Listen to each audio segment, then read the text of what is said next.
You're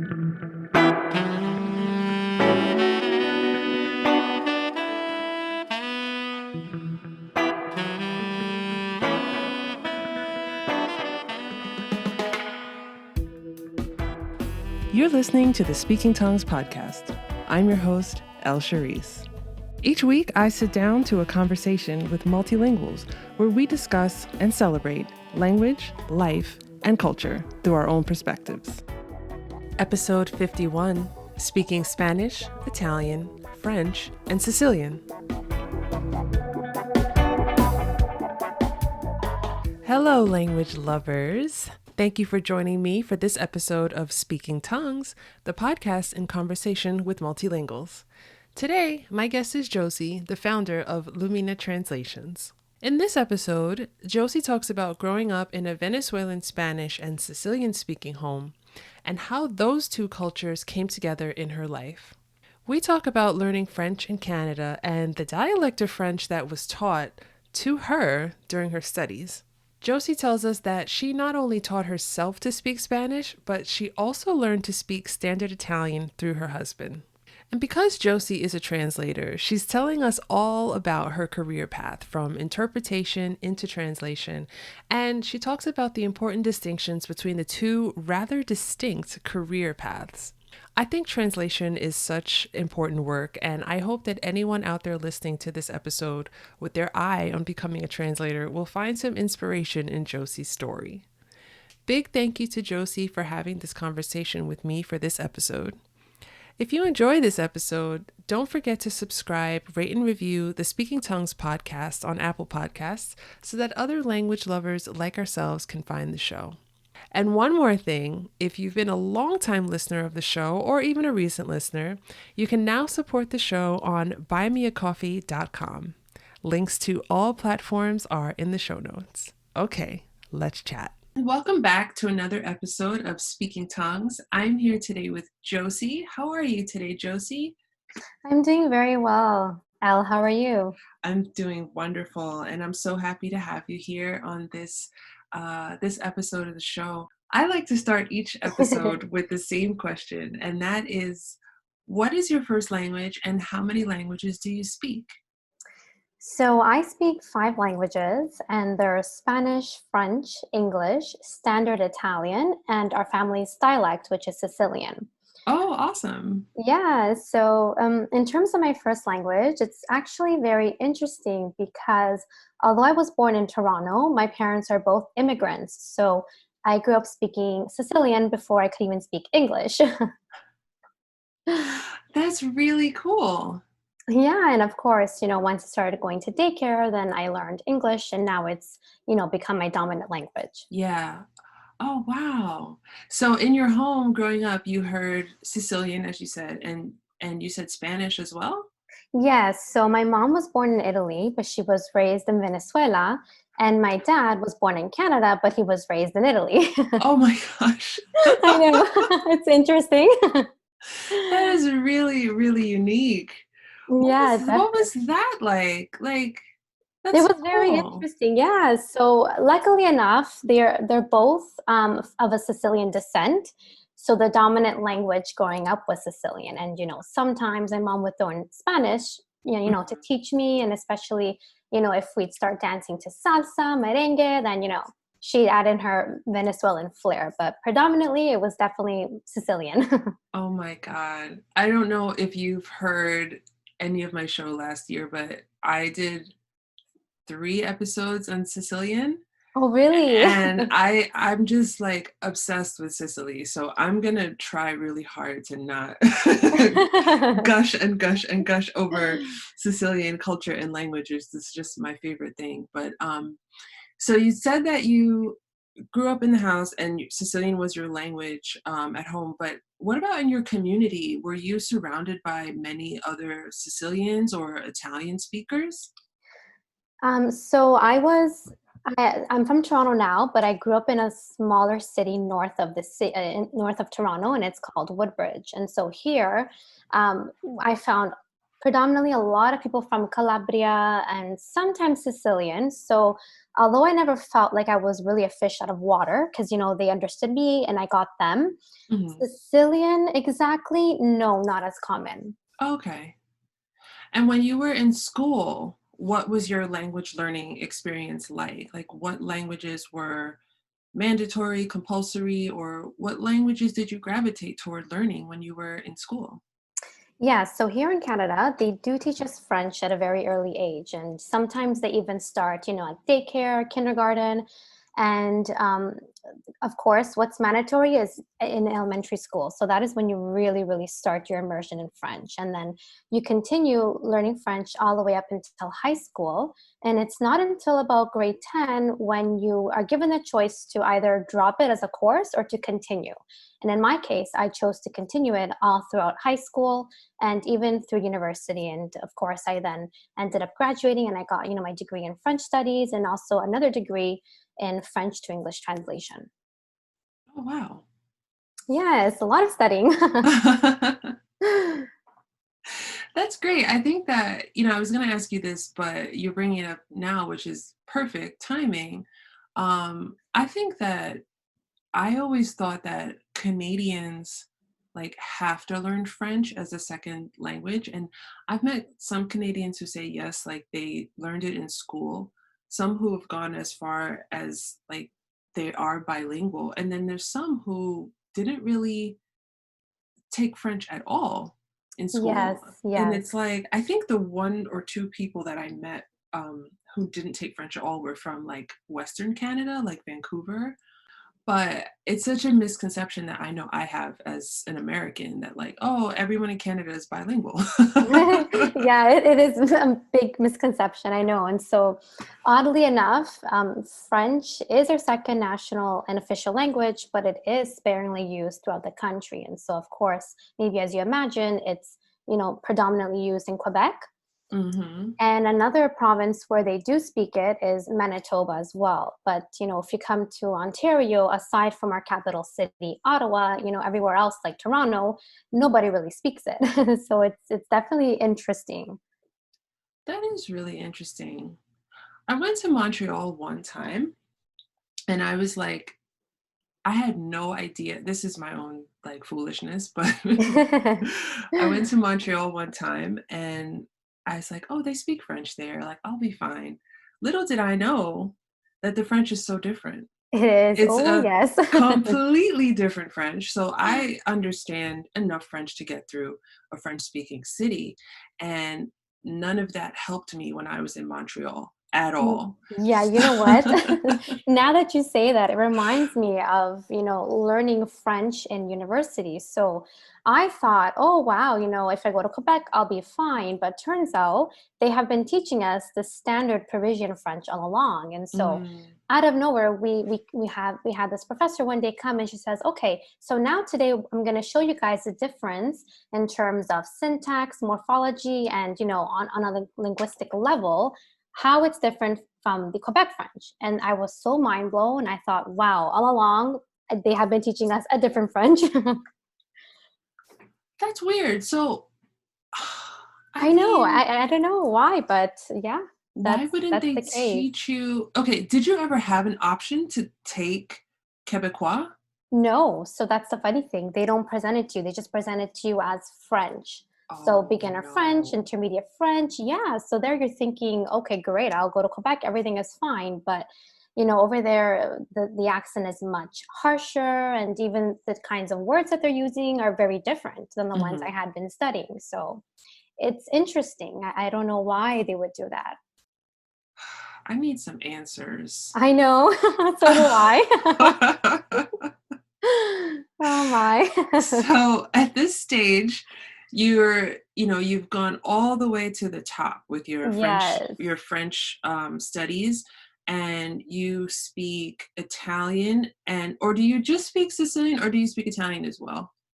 So I now started to speak better. I guess you can say the standard Italian because my husband he's from Italy. So being married to him now it's been almost 4 years. I've kind of mastered the standard Italian, but before Hmm. that, I have to say I was very much just using the dialect. Okay. What was that, or how has that experience been? interesting because he was also doing the same. So in Italy, believe it or not, anywhere you go throughout the entire country, you'll find that although they're using the standard Italian to communicate between regions and between the north and south, the east and west, everybody has their own dialect. Absolutely. Yeah, and so, I can understand him, he can understand me, but it's, to be able to really fully communicate, then we'll just switch to the standard. And so thanks to that, Okay. I was able to really, master it, I guess you can say. That's amazing. This is what I find interesting is that I find that Sicilian people are, and from what I've learned from Sicilians, is that they learn Sicilian like with their family in their home. So there's not Yes. really like a way to learn Sicilian. Like I wish there was because I want to learn it so badly. I know, yeah. They don't teach it in schools. It's actually, frowned upon, to be honest. Yeah, yeah. Yeah. Um, and I think that I find it interesting from, I guess, a non-European perspective of somebody going from dialect to standard. Yes. And I mean, and I've learned enough to realize that Sicilian is so like it's a dialect, but it's not it's a language in itself because it has so many influences from other languages in the region. Definitely. And I'm just okay, I'm going on a tangent. I'm gonna stop because I can just talk about Sicily forever. Um, so let me ask you, you're French, you're Sicilian, Italian. Where does the Spanish come into play? Yes, so the Spanish comes into play thanks to my mother who grew up in Venezuela, and so I started to learn actually Spanish after the whole Sicilian and English situation. So that was kind of like the third language, and so I started to learn it thanks to one of my cousins who decided to move in with us from Venezuela. And so from that experience, I actually self-taught, to be honest, because I was so adamant at, wanting to understand everything that my cousin and mother were saying. I would see them laugh and joke, and I was just sitting there like, what are you guys saying? I need to know. Yeah. And so I, started to watch a lot of TV shows, listen and practice with them. And I eventually was I kind of acquired like a native like fluency. So I was able to, directly enter university program and then complete my studies and, of course, master everything on a technical level. Exciting. Yeah. So tell me about the Venezuelan part of growing up with your mother having, well, your mother's Italian, but your mother having the Venezuelan culture and then having the Sicilian culture as well. Like, what did those moments mean to you? What did they look like to you when you were growing up? Because they're so different. And I would imagine there's some similarity there too, just like temperature wise, like Yes. but because like you're like warm weather people, um we have a baseline of similarities. Like I'm Caribbean, so it's like we're um it's different than like cold weather people, It so is. Yeah. Definitely, loving to dance all the time, enjoying life. And so I would say when my families would get together, the Sicilian and the Venezuelan side, they would very much agree because everybody was, into, oh, let's dance, let's enjoy life.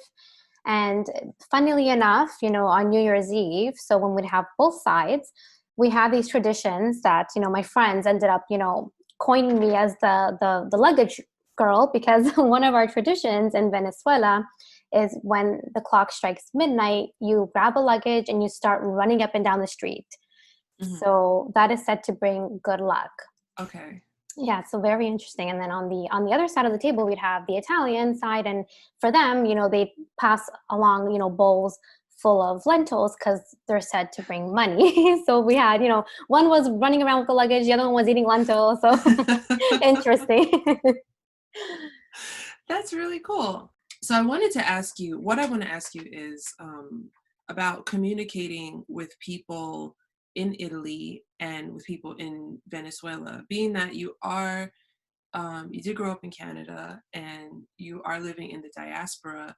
I'm always curious about how a language changes from the origin country, or the mother country, or whatever you choose to Yes. call it. Like, how how is it like communicating with people from Italy, Sicily, Venezuela, being a part of the diaspora? Definitely. So I'm very glad you brought this up because I actually was, I realized myself that my Sicilian, for example, is completely, not that it's wrong, but it's not the way people back in Sicily are speaking. And so I realized this when I went to Sicily a few summers ago. And as I was speaking with one of my cousins, they looked at me and they said, "Oh, but you have a very interesting accent. It's more classical, like old style Sicilian." And I Mhm. looked at them and I thought, "Oh, that's interesting." So then as I went on to speak, I said a word that I had always heard my grandmother saying growing up. And that word was a shoe.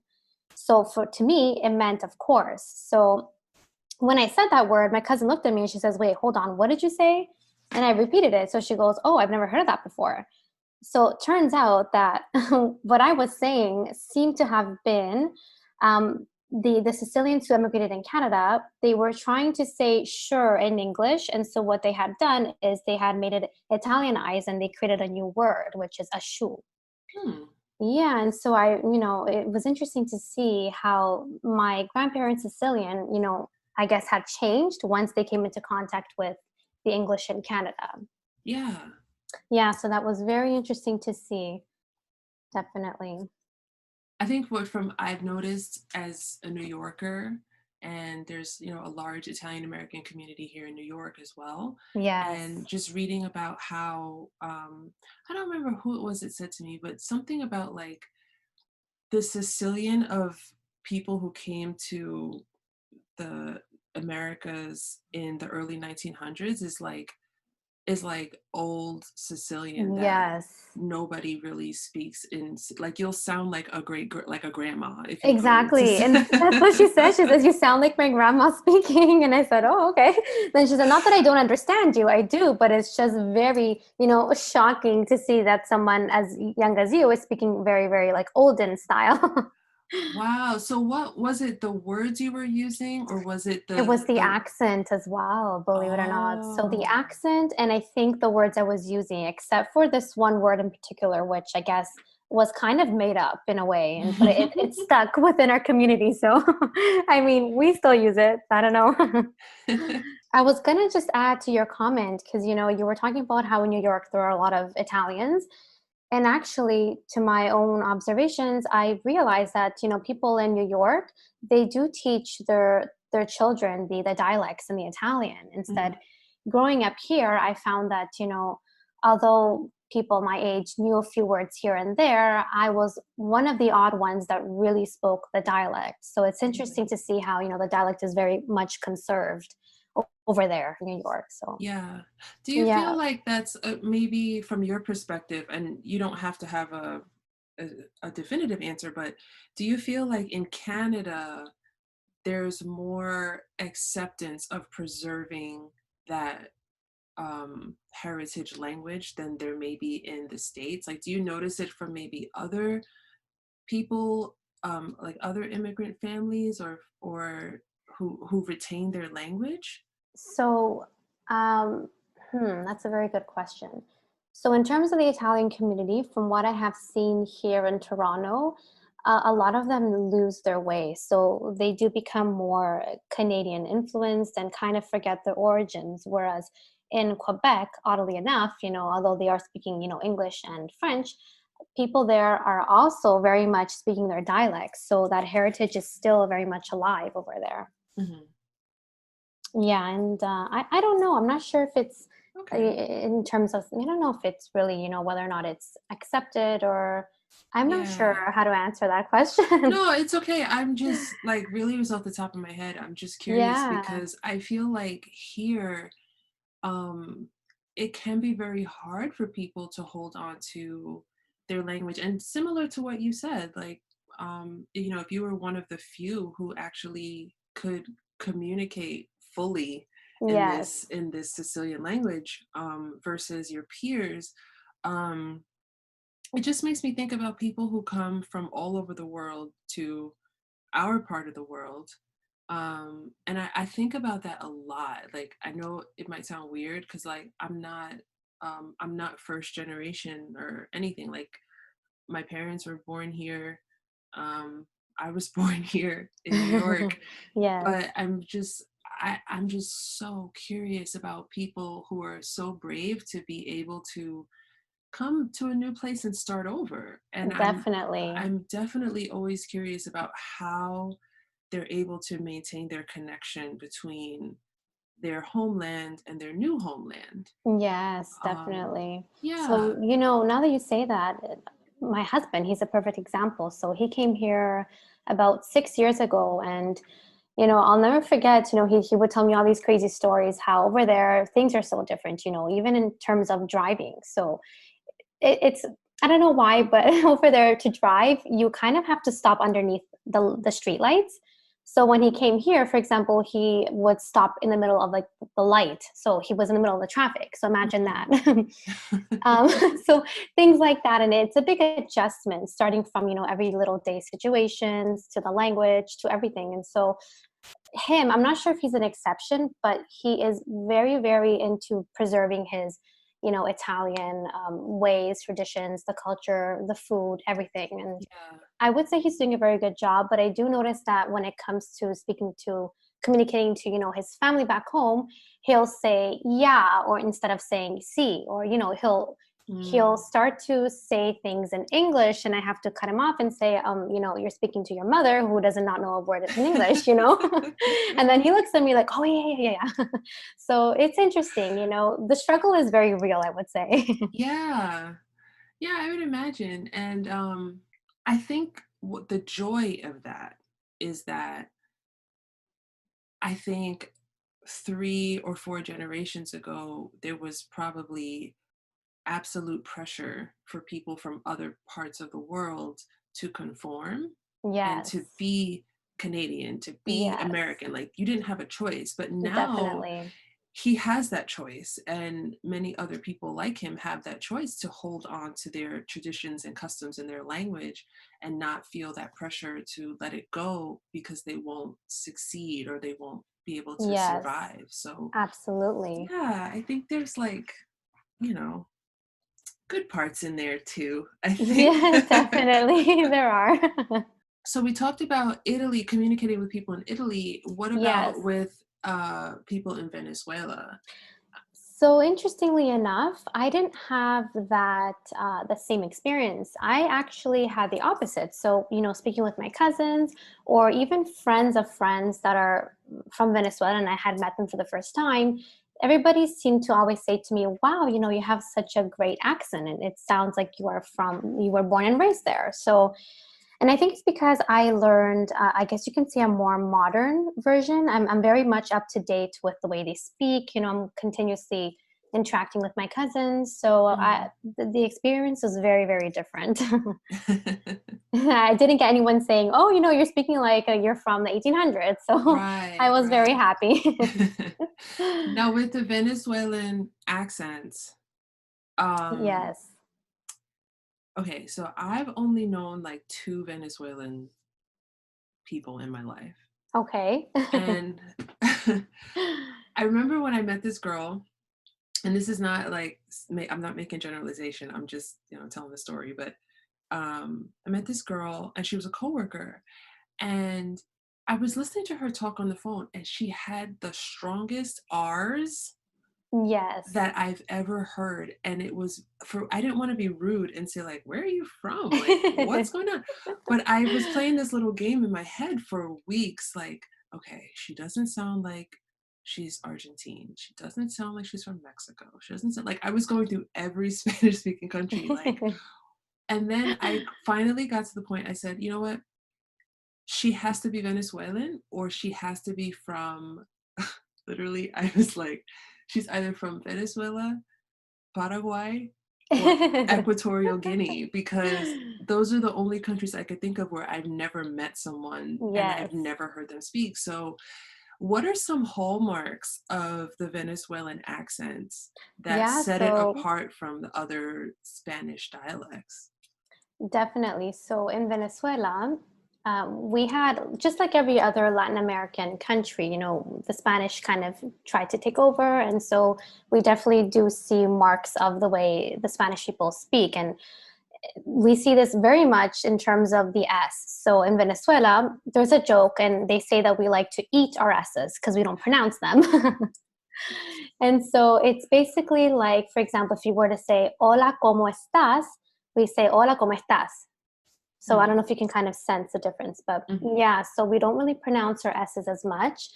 Um, the double L sound, like allá, or the Y, it's very, very strong as well. Mm-hmm. And the R, definitely, we really like to roll our R's and, make them very, very strong. So Those I would R's are say surfing.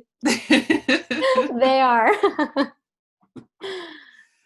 That's really interesting to know. And I think that I will say one thing is that for me, even though her R's are very strong, and I can hear it now in the examples that you just mentioned, to me, I don't speak Spanish. I understand enough Spanish, but not enough as I should, being from New York City.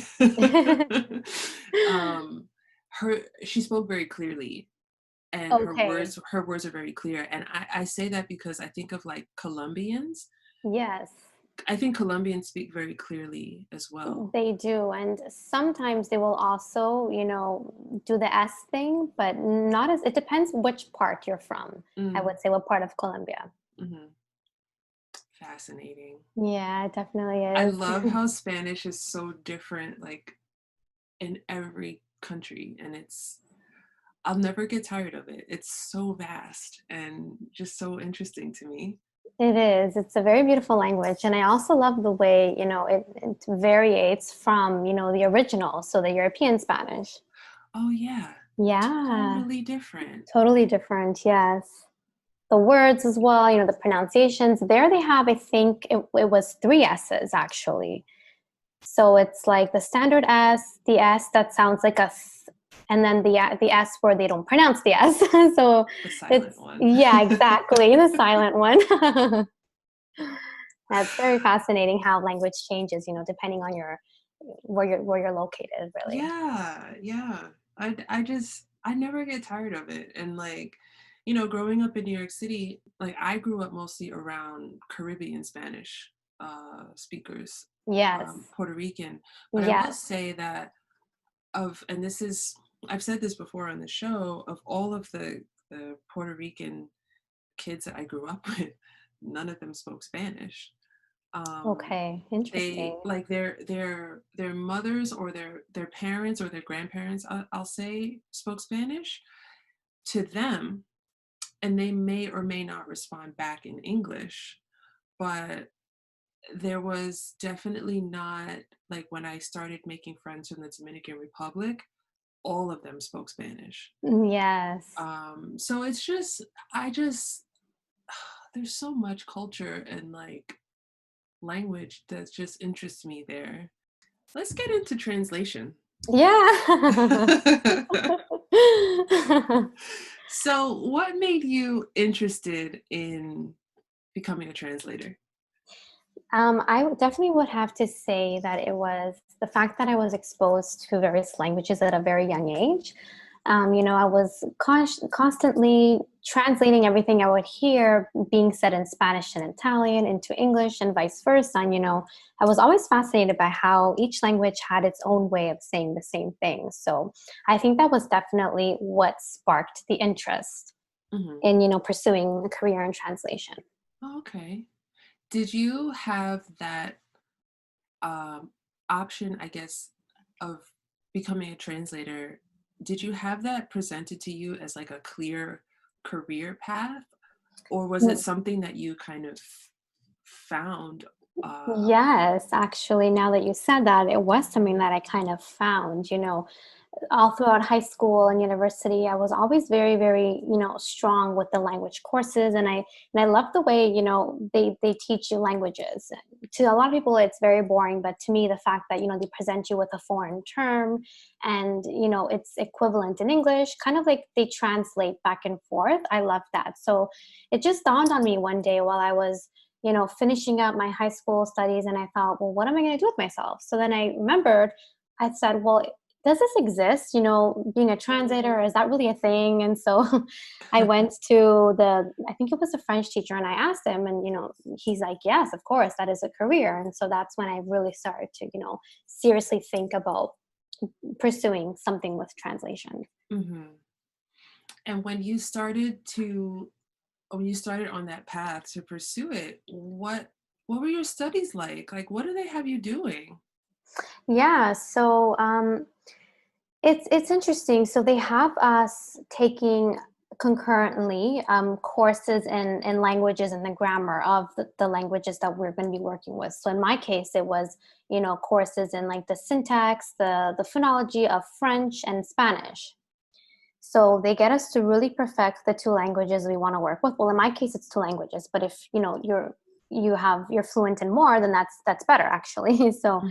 they have us do that. Then they have us learn about the art of translation, because it really is an art, and we have a whole series of code of ethics. So interestingly enough, people think, oh, I know how to speak French and English, I can definitely do translations. How hard can it be? Well, actually, it is. You have to make sure that when you're translating, you're doing so in a very accurate, faithful manner. You cannot add any words or omit any words, and you have to preserve the tone of the original. So it really is a lot. And so they do kind of take us on this journey and show us what a proper translation looks like, through trial and error. So it's, yeah. Yeah, I think you brought up a good point that it's not just about being able to speak two languages. Yes, You really exactly. have to understand that. So if you so and like you said, what I picked up on that I wanted to ask you is, so you have the French and the Spanish, and you said, okay, if you speak another language, of course you can do that too. So if you Definitely. have, for you personally, since you also speak Italian and Sicilian, now let me ask Yes. you, Yes. you speak those as part of your heritage language, part of your culture, part Exactly. of who you are. But Yes. I'm assuming, because you haven't said otherwise, but you haven't studied the syntax and phonology. What's the word?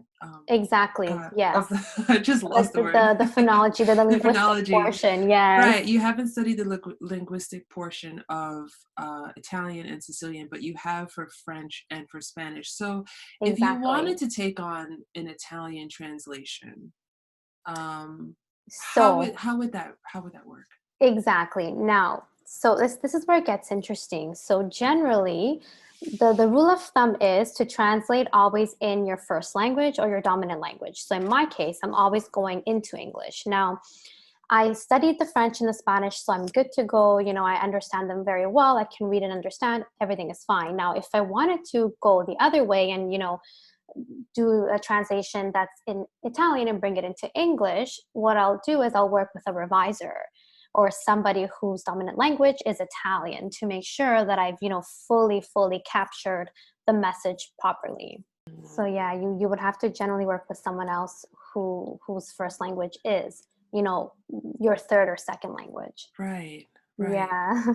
And would that also, because I imagine that a big part of understanding how to um, a big part of understanding how to translate a document, also you have to understand how the culture works. Exactly, definitely. So how does that work if you were somebody who maybe never lived in like Spain, or never lived in a Spanish speaking country, or never lived in a French speaking country? Exactly. You Yes. still work with the revisor for those type of things? So if you have undergone like extensive studies and you've taken multiple tests, and even if you are certified, then generally you're good to go, because as a translator, we are continuously studying, we are continuously, engaging with the cultures of the languages that we're working with. We're reading news articles and everything that's published in our working languages. So that's why there shouldn't be an issue if you are making a point to kind of immerse yourself in those Hmm. cultures without really having lived there. I understand. Yeah, so it's a continuous learning cycle for us. This is really fascinating. Yeah, This is definitely. so fascinating. And I'll tell you, part of the reason why I asked you that question about if you had this career path presented to you is because um, I don't know how old you are. I'm getting older, but Well, I um, am as well, so. I feel like I'm the only one aging sometimes. I'm like, everyone is so young, and I'm just this. Anyway, um, I remember being really interested in language and travel and all this stuff from when I was a kid. And I've told this story before. And if my mother's listening to this, she's gonna be like, "Ugh, again, telling this story." But I always wanted to learn French. And when I was very young, my parents told me that they told me they didn't want me learning French because they didn't think it would be useful, Okay.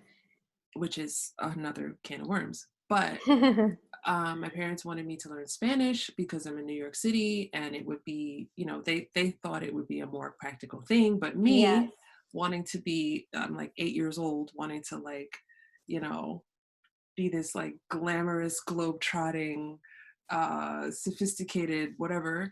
And I'd heard that French was like the international language. So like to me, I was like, if I just learn French, I can have this international life that I want. And that was in my 8-year-old, 9-year-old brain. But the thing is, when I would tell people like, I want to learn a language, I want to learn French, and people would say, well, what are you going to do with that? The only option that was ever presented to me, that was ever presented to me, was become an interpreter at the UN. Wow. Now that is a very nice option, I would say. Right. It is a nice option. However, um, those jobs, they don't go hand in those jobs out, They So don't, yes. exactly. Secondly, nobody ever made the distinction between interpretation and translation. Yes, and there is a very big distinction, yeah. Do you mind telling our listeners what that distinction is?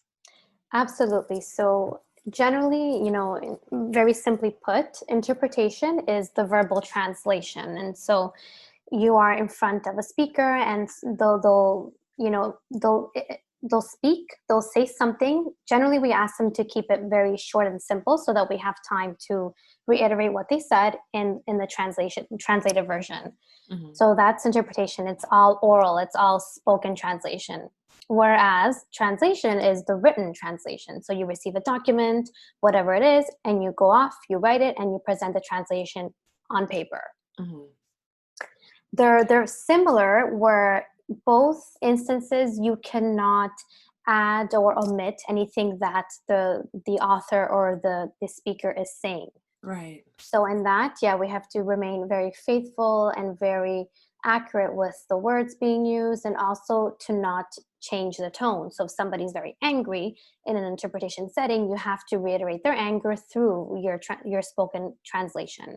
Hmm. Same thing, in terms of the writing. So you're not going to sweeten things up or sugarcoat anything if, the author is there is a point being made in a negative Right. way, for example. Yes. Yeah. Are there people who do both? Definitely. Okay. Actually, I used to do both myself. Oh, wow. Yes, but I'm first, the lockdown happened and you're not really going off as much to assignments. So I kind of slowed down, although everything is happening virtually as well. But for me, I decided to, switch gears and really focus on the written translation. But yes, you can definitely do both. Wow. I wish I could go back in time and start over because Well, you're never too late. that's true.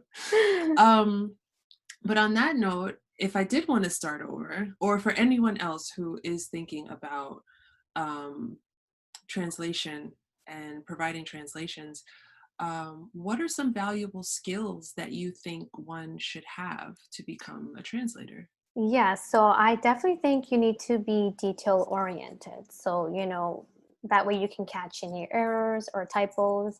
You definitely need to know how to work well under pressure because generally, in translation, they want things like yesterday. So Yeah. it's you're working on a very time crunch manner. You definitely need to be able to speak and understand two languages. And I think for translation, a very, very big and important skill would be research skills. So, we are often thought of as being walking dictionaries and, being familiar with any kind of subject matter or topic, but that is not really true. I mean, we can be a jack of all trades and translate various topics, but that's only because we're really, really good researchers. Mm, So we know how to, study the subject matter, inform ourselves well enough to be able to find, the equivalent words in the other language. So mhm. research is very, very huge. What is one interesting thing that you learned from research through your translation work that you've never forgotten? Let me see. That's a very good point. Because I have a story for my interpretation. Tell me about the interpretation story then. Well, it wasn't, now that I think about it, it wasn't really interpretation story. It was me learning the Chinese language actually. Oh, So yeah, so that was a whole, I guess you could say a whole fiasco at the beginning because I I kind of underestimated the power of Mandarin and how the tones, the intonation, the kind of tone that you're using, it really, really does matter. So the first day of class, the teacher, to break the ice, she got us to kind of go around the classroom and, present ourselves to one another and ask each other, hi, how are you? And in Mandarin, that's ni hao ma. So when it got to my turn, I was very, very nervous and unintentionally, I kind of went a little bit higher with my tone towards the end. So I said, ni hao ma. So at that point, she looked at me and she looked kind of upset, kind of shocked, a mix of everything. And she said to me, do you know what you just said?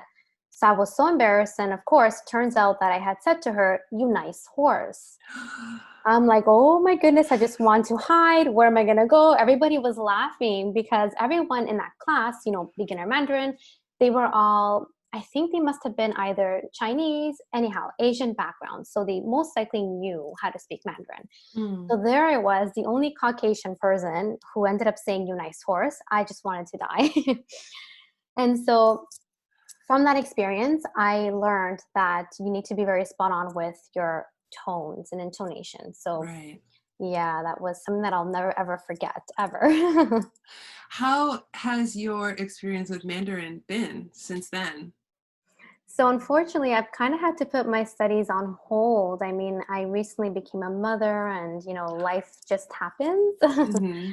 So Congratulations. thank you. So, it's been very, very busy on a personal level. So Mm, I hope to definitely pick up the studies, once I do have some more downtime for myself. I hope so too. Yeah. I think that to your story, I was going to say, I think that what's interesting is that you're coming from a very Romance language background into a language that's very tonal. So I think your Yes. mistake is like not only inevitable, but I feel like when people make those kind of shifts, um, just maybe gotta laugh at yourself because that was really funny, and I It didn't want to was. laugh, but That was at the time, I was just probably so red and embarrassed. But looking back, I definitely do laugh now and then. So tell me, please, about Lumina Translations. Tell me how you got started on your own. Yeah, so I have been working as a freelance translator since about 2014. And so, I was working under various agencies, local marketing companies, and just doing a whole bunch of different kinds of translations. And it wasn't until the lockdown where I said, you know what, I kind of want to do something for myself and do things my own way. So that's why I decided to start, Lumina Translations. And so since the beginning of this whole adventure, I've now partnered up with different revisers and translators that are located internationally, and so we service entrepreneurs and authors, and we help shine a light on their words by through translation so that they can be seen through various markets. Mm-hmm. So the goal here is to, establish ourselves as a leading agency for literary translations so that, potentially these publishing companies can also offer their authors published translation versions of their books. I see. Yes, so that is the goal. So you work with like literary fiction? Yes, I do all sorts of translations. So novels, short stories, poems. We also do service, as I mentioned, entrepreneurs. So most recently, we've worked on the translation of product labels for this new skincare company that's launching soon here in Toronto. Mm-hmm. And we even do social media content, recipes, cookbooks, all sorts of, fun, creative, or marketing documents That mainly. is So amazing. yeah, it's very, very fun. It's something that I had been doing for a while, and I decided to, let's just do things our own way. And to be honest, the reason why I also created Lumina Translations is because I didn't really like the traditional approach to translation. I mean, it's like, here's a document, I'll speak to you, in 2 weeks or in 3 days, whenever it's ready. And I didn't really like that because a lot of the times a translator may have questions that they want to ask, Mm. the client. And especially with, something so personal or something that is so intricate as, a novel or a fiction, you can interpret that anyway, really, right? So I figured Yeah. here the idea is to keep the communication open throughout the entire process with our clients. So, we can pick their brains and have them join in also and give them, have them give us their input about where, we're going, where we're headed with the translation, and if, things are as they had imagined or planned. Yeah. Yes. That's wonderful. That seems like a new, like you said, you're fed up with the old approach, but that seems like something that really fits into the way people operate nowadays. Exactly. Yeah. Yeah. You want to be as transparent as possible, right? So they're the Right. creators and we're just messengers. That's what I always say. Oh my gosh. I'm so thrilled